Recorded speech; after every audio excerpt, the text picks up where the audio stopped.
Itong pusa na to ayaw nang umuwi sa kanila dahil palagi na dito sa amin.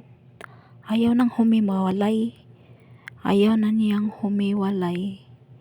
Dili na jud siya muuli sa ila. Kay dinhira siya permente magpuyo. Tapos bisag kinsa ang iyahang taparan o higda. Kahit sino yung tabihan niya matulog. Tapos ganyan, kung anong posisyon mo, nakahiga ka, ayan, nakatagilid din yan. Minsan nga yan, mag-unan pa yan. Tapos, ang lambing na pusa, maano ka, para kang maawa sa kanya pag itaboy mo siya. Hindi naman siya din naggawa dito ng kababalaghan. Kasi umuwi yan, lumabas yan CR.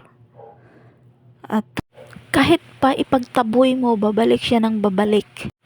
Nagtaka ako dahil humiga na ako, biglang may tumalon. Tapos pagtalon, ayan, tulog ka agad.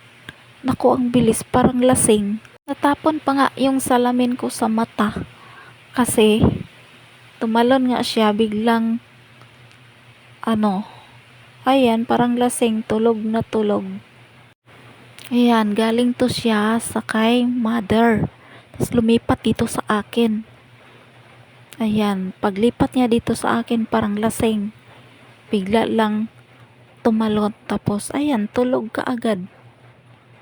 Kanina, doon yan tumabi siya sa pamangkin ko. Tapos, nilagay sa sahig. Ayan, lumipat doon kay mother.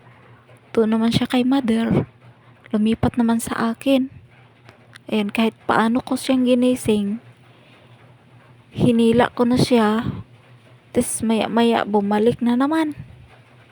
Naku, tong pusa na to, ayaw